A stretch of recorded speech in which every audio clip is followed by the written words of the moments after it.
Former presidential candidate and leader of the Go Forward pressure group, John Patrick Amama Mbabazi, addressed a news conference at the Go Forward Secretariat in Nakasero, an upscale Kampala suburb. Mbabazi, who looked disturbed, was flanked by some of his lawyers. The former Prime Minister addressed himself to the break-ins on Tuesday night at the offices of two law firms working for him, Nyanzi Chiboneka and Mbabazi Advocates, as well as Mwema and Co Advocates. Mbabazi, who has filed a petition in the Supreme Court challenging President Museveni's re-election, expressed concern that unknown people made off with vital documents and other pieces of evidence to support his petition.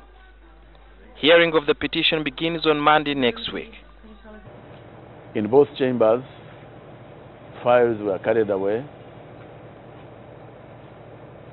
computers, laptops, and so on were carried away, and we have no idea where they are.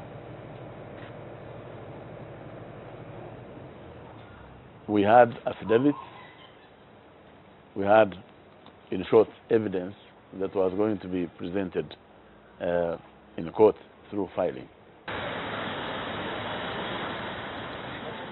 As police begins investigations into the matter, Mbabazi claims that some of the people who broke into the offices were donned in police uniform.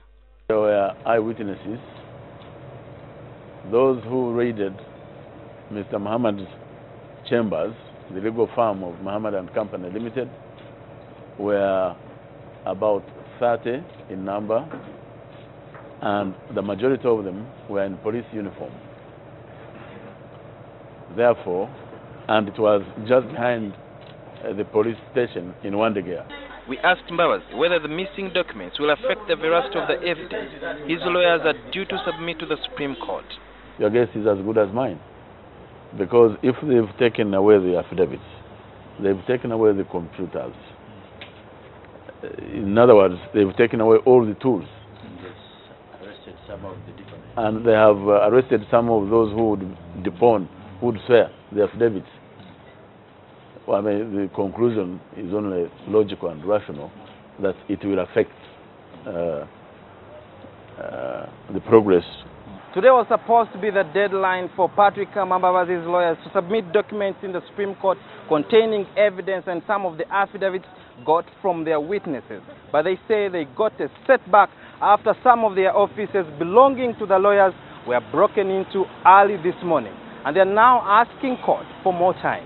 In case we fail to achieve the entire process, we will be going back to court tomorrow at 10, and we'll be making a formal request to court to understand our situation and give us an extension, even if it's of 2 days, so that we are able to, to prepare.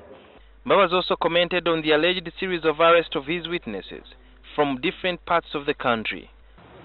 For instance, only today, someone called Dominic Tibasimwa of Kamwenge has been arrested, and the reason is that he had been saying that he had evidence.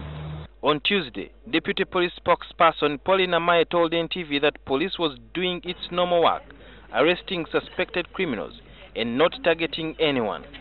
Police also said that none of the identities of the people in their custody match the names of the people the Go Forward team claim they are being held. Sudil Biarhanga, NTV.